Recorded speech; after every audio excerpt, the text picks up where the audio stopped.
जय हिंद साथियों। आज की चर्चा का विषय है वाटर।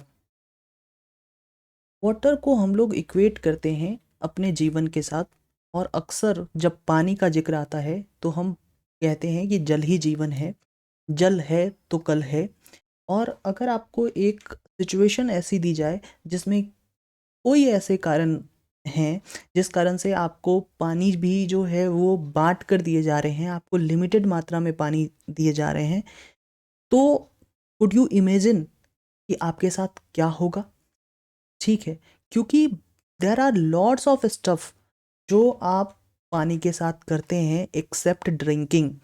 ड्रिंकिंग के साथ साथ आप पानी का दैनिक इस्तेमाल जो है वो ब्रश करने में, अपने बाथिंग में यानी नहाने में, अपने बर्तन को साफ करने में, अपने क्लॉथ्स को साफ करने में, अपने टॉयलेट को साफ करने में, अपने फ्लोर को क्लीन करने में, and I can go on. There are lots of stuff जिसका जो है आप दैनिक जीवन में पानी का इस्तेमाल करते हैं। So we can not imagine our life without water, and it is there for very true कि हम पानी को अपने जीवन के साथ इक्वेट कर सकते हैं। लेकिन एक प्रश्न ये भी है कि क्या आप ऐसा सोच सकते हैं जो हम कुछ और पानी का इस्तेमाल करते हो?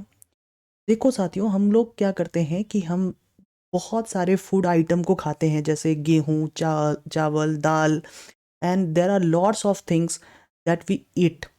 And if you go to the procedure कि कैसे ये पैदा पैदा होते हैं, तो आपको पता चलेगा कि every plant need water to grow. ठीक है, so we need water not only for the our daily activities but also for producing many things. कि हमारे दैनिक जीवन के लिए ही नहीं, बहुत सारे कार्यों के लिए जो है वो पानी की आवश्यकता होती है।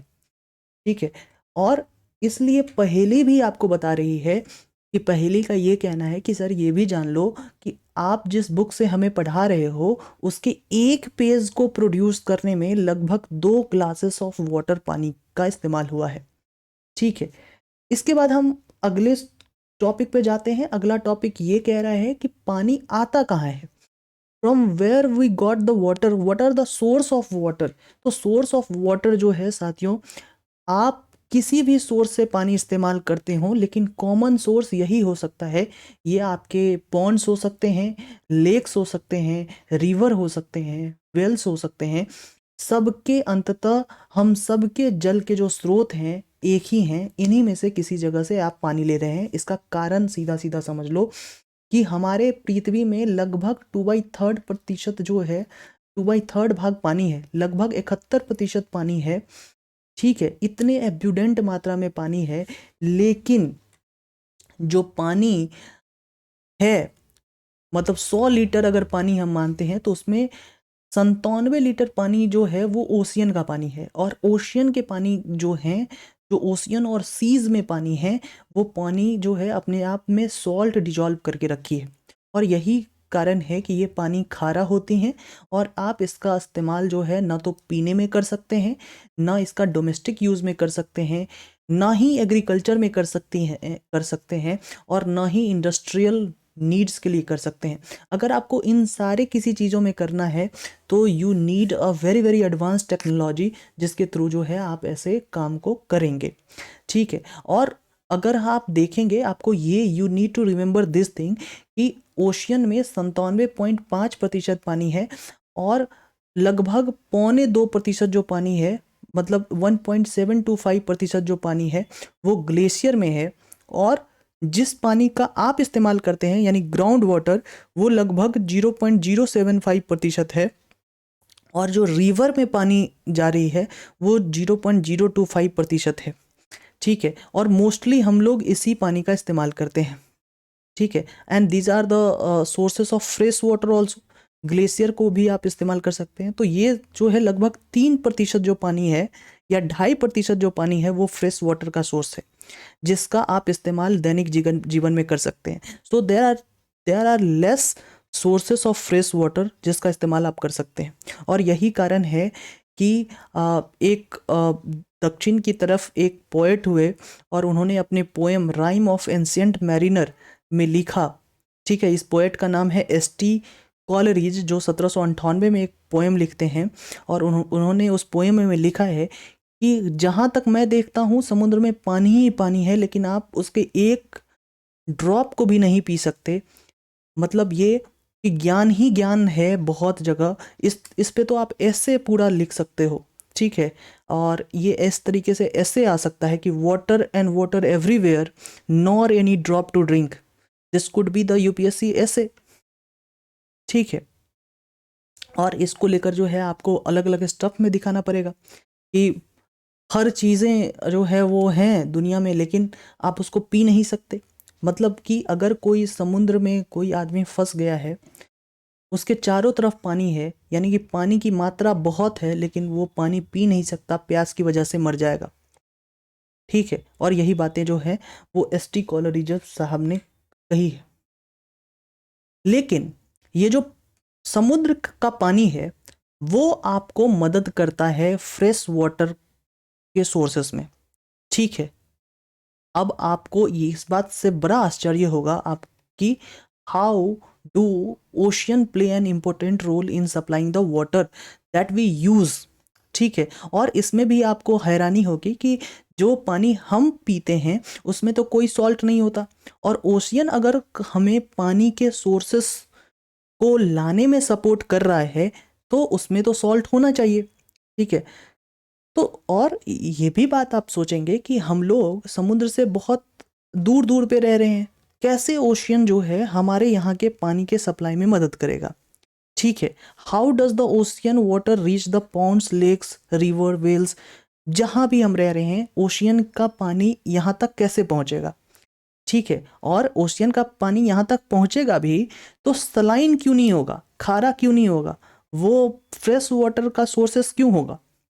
तो इसका सही उत्तर है वाटर साइकिल। वाटर साइकिल आपको समझना चाहिए। वाटर साइकिल क्या कहता है कि जैसे कि इसका अच्छा एग्जाम्पल आप ये समझेंगे कि आपने कपड़ा जो है बाहर सुखाने रखा है, आप देखेंगे कि आपके कपड़े से जो है वो पानी बाहर निकल के जो है वो इवेपोरेट हो जाता है, निकल के आप हवा में जो है वाटर वेपर के रूप में चला जाता है, ठीक है। यानी कि ये पानी जो है वो डिसअपियर हो गई आपके पास से।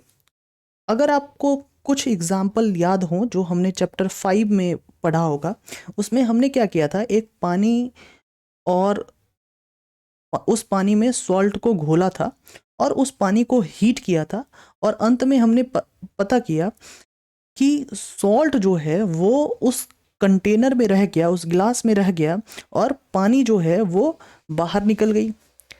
सो पानी का जो इवोपरेशन हुआ और सॉल्ट जो लेफ्ट किया, आप देखेंगे कि पानी एक समय के हीट के बाद वो इवोपरेट हो जा रही है, यानी कि water changes into the vapour, ठीक है। इसका मतलब जो पानी इवेपोरेट हो रही है वो अपने साथ जो है वो सॉल्ट को नहीं लेके जा रही है, ठीक है। तो इसलिए अब ये जो पानी कहीं पहुंचेगा वर्षा के रूप में, तो ये इस पानी में क्या सॉल्ट होगा? Answer is no. जब सॉल्ट नहीं होगा तो यही पानी जो है वो फ्रेश वाटर का सोर्स बनेगा, ठीक है। और आगे हम समझेंगे कि कैसे बारिश होती है, ठीक है। और and water vapour so form become a part of air and can not usually scene. मतलब कि ये जो पानी इवेपोरेट होके एयर का पार्ट बनती है, आप उसको देख नहीं सकते, ठीक है। इसके बाद दूसरी एक्टिविटी करते हैं कि आप देखें कि एक जगह आप यहाँ पानी रखें छाया में और एक जगह पानी आप रखते हैं धूप में। आप देखेंगे कि जो धूप में आपने पानी को रखा है वो पानी जल्दी इवेपोरेट होगी रेदर की छाया में रखने से पानी से। इसका मतलब ये है कि हीट करने से जो पानी है वो बहुत जल्दी से इवेपोरेट होती है। अगर धूप से भी ज़्यादा अगर जल्दी आपको इवेपोरेट पानी को करना है, आपको बर्नर में रखना चाहिए, गैस पे चढ़ा देना चाहिए, उससे पानी और जल्दी इवेपोरेट होगी, ठीक है।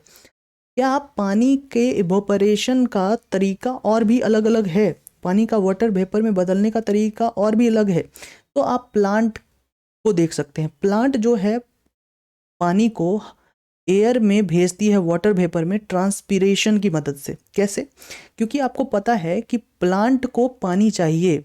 वाई? क्योंकि plant need to grow and for the growth of plant there need of water. ठीक है। और प्लांट जो है पानी के कुछ पार्ट को अपने फूड के प्रिपरेशन के लिए यूज करती है और कुछ पार्ट को अपने यहाँ स्टोर करके रखती है। लेकिन पानी का जो रिमेनिंग पार्ट बच जाता है उसको प्लांट जो है वो वाटर वेपर के रूप में एयर में भेजती है, जिसको ट्रांसपीरेशन कहते हैं। तो अगर आप पानी को देखेंगे कि वाटर के रूप में, ठीक है, वाटर जो है वेपर के रूप में, पानी जो है वो एयर का पार्ट दो तरीके से बन रहा है। One is through evaporation and one is through transpiration. Evaporation जो हो रहा है वो हीटिंग की मदद से हो रहा है, ट्रांसपीरेशन जो है वो प्लांट कर रहा है। ये बातें हमने अभी क्लियर की, ठीक है। इसके बाद क्लाउड कैसे फॉर्म होता है। क्लाउड फॉर्मेशन का बड़ा अच्छा एग्जाम्पल आपके बुक ने बताया है। अगर आपको क्लाउड समझना है तो आसानी से समझो कि ये एक पूरे गिलास में पानी रख लो और उस पानी वाले गिलास के साथ जो है आप क्या करो कि बर्फ डालो, ठीक है, ऊपर से। जैसे ही आप बर्फ डालोगे पानी उस पूरे गिलास के अंदर, ये क्या होगा कि ये जो है गिलास के अंदर का पानी जो है वो पूरा ठंडा हो जाएगा।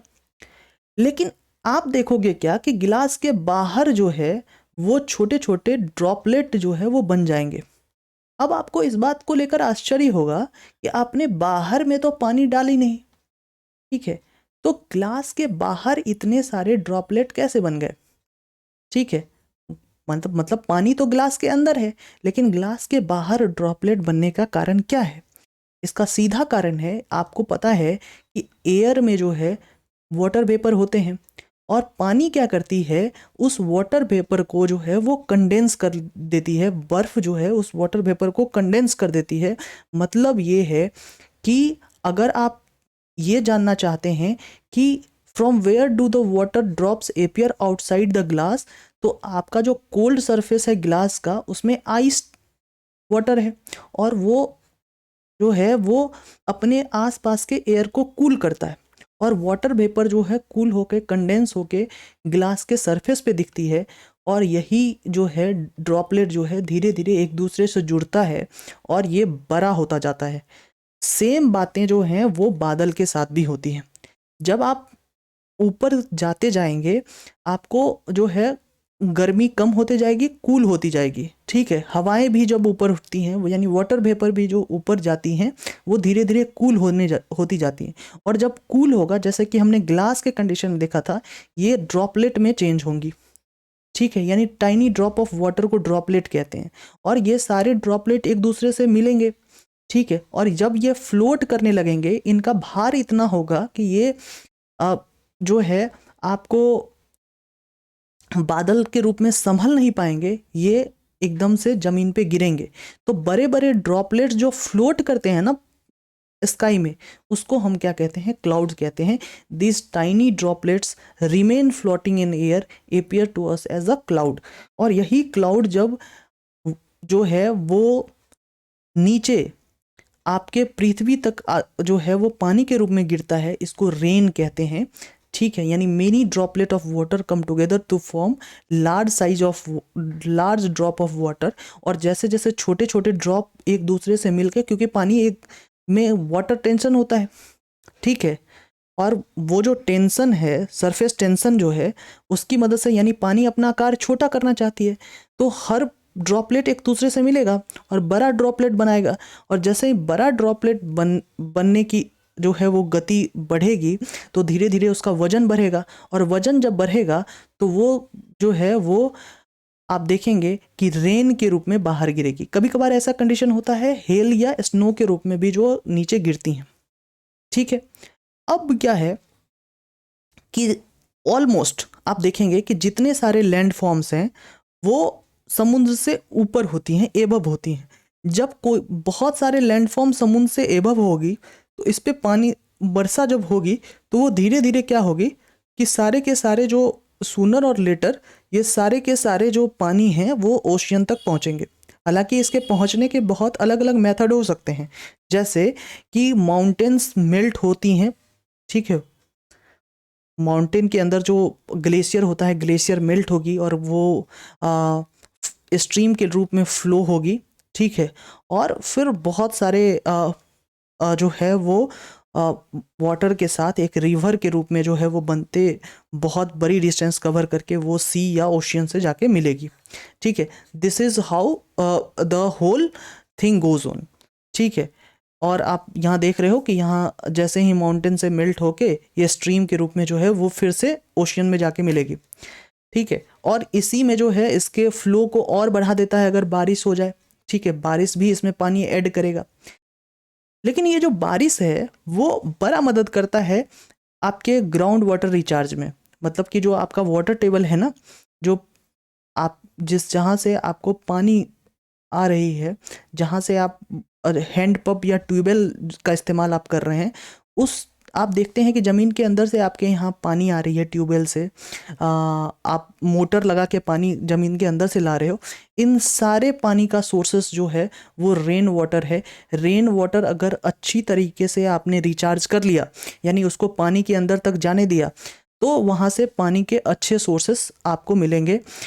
यही कारण है कि आप देखेंगे कि जो पानी है, जो वर्षा के रूप में पानी बरसती है, उसका कुछ पार्ट जो है ग्राउंड एब्जॉर्ब कर लेता है, या और आप उसी पार्ट को ग्राउंड वाटर कहेंगे।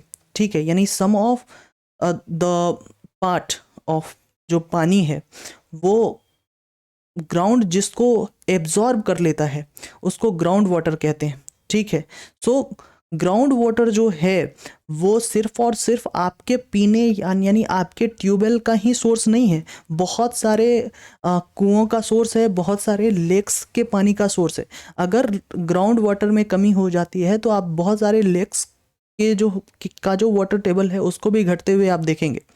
ठीक है, यही कारण है कि जहाँ बहुत सारे ट्यूबवेल्स आपको दिखेंगे वहाँ वाटर लेवल की जो है वाटर टेबल जो है, जो ज़मीन के अंदर की पानी की जो सीमा है वो और नीचे चले जाएगी, यानी वहाँ और गड्ढा करके आपको पानी खोजना पड़ेगा। ठीक है, तो आप ज़रूरी है कि हम क्या करें कि हम पानी को कंजर्व करें। ठीक है, तो वाटर साइकिल किसको कहेंगे? वाटर साइकिल कहने का मतलब यही है, साइकिल शब्द का जब भी इस्तेमाल हो तो आप ये कहेंगे कि जहाँ से स्टार्ट किया अगर हम वहाँ तक पहुँच जाएं तो उसको साइकिल कहेंगे। ठीक है, मतलब पॉइंट ए से स्टार्ट करके फिर से पॉइंट ए तक हम पहुँचे उसको साइकिल कहेंगे। इसका मतलब ये है कि पानी जो ओशियन से उठी थी वो बादल के रूप में लैंड पे बरसी और फिर वो जो है एकदम स्ट्रीम के रूप में, नदी के रूप में फिर से ओशियन तक पहुंची, यानी दिस मेक्स अ साइकिल। और इस पूरे सर्कुलेशन को हम क्या कहते हैं? Water cycle. ठीक है, और यही मदद करता है आपको पूरी की पूरी सस्टेनेबिलिटी के लिए। क्या हो अगर पानी बहुत अधिक हो, तो आप देखेंगे अगर पानी बहुत अधिक होती है तो वो फ्लड का कारण बनता है, और इस फ्लड से एक्सटेंसिव डैमेज होता है क्रॉप को, डोमेस्टिक एनिमल्स को, प्रॉपर्टी को और ह्यूमन लाइफ को। मतलब बाढ़ जो है बड़ी समस्या है। अगर आप बिहार से हैं तो आपको तो बाढ़ की समस्या जो है बहुत अच्छी तरीके से पता होगी, अगर आप बिहार में भी नॉर्थ बिहार से हैं तो। ठीक है, तो अगर रेन हैवली हो रहा है, अगर आप मुंबई से हैं फिर भी आपको पता चलता होगा कि किस तरीके से जो है अगर बारिश बहुत हैवली होती है तो मुंबई जो है एकदम रुक जाती है, बाढ़ आ जाता है मुंबई के अंदर। ठीक है, इसके बाद अब क्या हो अगर बारिश एकदम लॉन्ग टर्म तक ना हो? तो इसका सही सही मतलब है, अगर बारिश लॉन्ग टर्म तक नहीं होगी तो सारे के सारे जो वाटर सोर्सेस हैं वो तो इवापोरेशन और ट्रांसपिरेशन होता रहेगा। एक समय के बाद क्या होगा कि जितने वाटर सोर्सेस हैं धीरे धीरे ड्राई होते जाएंगे, यानी कि पॉन्ड्स हैं, वेल्स हैं, या तो ये ड्राई होंगे, ठीक है, या इसके का वाटर लेवल जो है वो डाउन होता जाएगा। ठीक है, और धीरे धीरे एक ये ड्रॉट्स का रिजल्ट ले लेंगे, मतलब कि सूखे का जो है वो कारण बन जाएंगी। और सूखा जो होता है वो आपके मनुष्य के खाने के लिए या फिर फूडर मतलब चारे के लिए जो है वो समस्या पैदा करेगा। और आपने बहुत सारे न्यूज़ में ऐसे कंट्रीज़ को देखा होगा कि ऐसे ऐसे कंट्रीज़ हैं जहाँ सूखाग्रस्त हुआ, यानी पानी वहाँ नहीं हुई, और उसकी स्थिति आप देखेंगे कि वो कंट्री जो है 20 से 30 साल जो है नॉर्मल कंट्री से पीछे चली जाती है। ठीक है, और इतिहास में हमने बहुत सारे ड्राउट्स की कहानियाँ देखी हैं जिनमें बहुत सारे लोग जो है वो भुखमरी से मरते हुए हमने देखा है। ठीक है। So why we need to conserve the water, we need to conserve the water because कि पानी तो अर्थ पे सेम है, पानी तो water is very much same on the earth, total amount of water की बात करें, बट जिस वाटर का हम इस्तेमाल कर सकते हैं for our use, they are very very limited. ठीक है। And the demand of water getting higher day by day because of the population we have, because of the raising population। और आप देखेंगे कि पानी के लिए जो है इतनी डिमांड हो गई है। आपको याद होगा कि तमिलनाडु में जो है हमने चेन्नई तक जो है वो पानी को एकदम भिजवाया था ट्रेन से। ठीक है। इतनी इतनी क्राइसिस, मनाली में पानी की क्राइसिस जो है आपको देखने को मिलेंगी। यानी बहुत बड़े बड़े सिटीज़ आप देखेंगे जहाँ की बहुत जो है बड़ी बड़ी लाइनें लगी होती हैं वो पानी को स्टोर करने के लिए। So it become very important that water is used carefully और हम पानी को वेस्ट ना करें। ठीक है। So how we conserve the water, conservation of water का तरीका है रेन वाटर हार्वेस्टिंग। हार्वेस्टिंग शब्द का इस्तेमाल होता है कि जब आप किसी चीज़ को लगाते हैं और फॉर लेटर यूज़। ठीक है। मतलब कि फसल को हार्वेस्ट करते हैं। हार्वेस्ट का मतलब उसका फल जब आप बाद में लेते हैं। रेन वाटर हार्वेस्टिंग का मतलब ये है कि रेन वाटर को कलेक्ट करना, कलेक्टिंग रेन वाटर, और उसका इस्तेमाल अगर हम बाद में करें तो उसको रेन वाटर हार्वेस्टिंग कहते हैं। ठीक है। यानी collecting a rain water in for using it later is called rain water harvesting. और इसके पीछे आइडिया ये है कि catch water where it falls, मतलब पानी को वहाँ ही संग्रह करें जहाँ पानी गिरे। तो रेन वाटर हार्वेस्टिंग के दो टेक्निक हैं, कोई टेक्निक नहीं है ये, दो तरीके का कोई टेक्निक नहीं है, मतलब दिए गए हैं टेक्निक। एक ये है कि आप ऐसा करो कि पानी जो आपके छत पे गिर रहा है ना, उसको एक पाइप लगाकर एक टैंक में जो है वो भर लो, या फिर टैंक में मत भरो तो एक ग्राउंड में ही भरो। ठीक है। जो कि जिससे कि जो वाटर टेबल जो है वो रिचार्ज हो जाए, यानी कि आपके ग्राउंड के अंदर तक पानी चला जाए। ठीक है। और आप देखेंगे कि बहुत सारे आपके शहर में हर जगह रोड कंक्रीट है, बिल्डिंग कंक्रीट है। पानी कैसे जाए ज़मीन के अंदर, ज़मीन के अंदर जाएगा तब तो पानी जो है आपको उसको मोटर लगा के या समरसेबल लगा के पानी को ऊपर ला सकते हैं। So there need a method जिसके थ्रू, और there need a proper channel जिसके थ्रू जो है हम ग्राउंड वाटर को रिचार्ज कर सकते हैं। तो इसके लिए इसका एक तरीका ये है कि जब आप रोड बना रहे हो, कंक्रीट रोड बना रहे हो, उसके साइड साइड आप क्या करें, एक ड्रेनेज सिस्टम दें जिससे पानी जो है वर्षा का पानी उस ड्रेनेज सिस्टम में जाए और वो ड्रेनेज सिस्टम जो है आपके ग्राउंड वाटर तक पहुंच जाए, जिससे ग्राउंड वाटर रिचार्ज हो सके। So these are the method by which we can harvest the rain water, and this is the best method कि how we use our water. और हम अपने इसको सार्थक बना सकते हैं कि जल है तो कल है। ठीक है। थैंक यू वेरी मच, मिलते हैं अगले क्लासेस में। ठीक है।